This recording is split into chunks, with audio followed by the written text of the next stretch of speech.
Hi అండి. మసాలా దోస బైట్స్‌ని ఎలా prepare చేసుకోవాలో ఈ వీడియోలో చూద్దాం.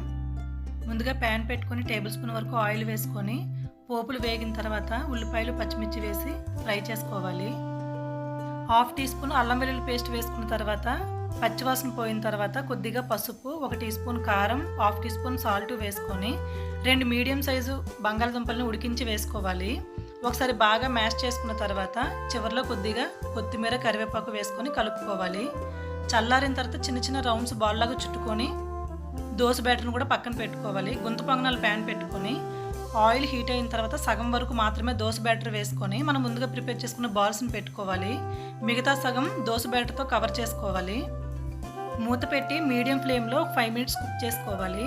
5 మినిట్స్ తర్వాత టర్న్ చేసుకొని మళ్ళీ మూత పెట్టి మరొక 5 మినిట్స్ కుక్ చేసుకుంటే సరిపోతుంది. వీడియో కనుక నచ్చినట్లయితే మా ఛానల్ని ఫాలో చేయండి. Thank you for watching.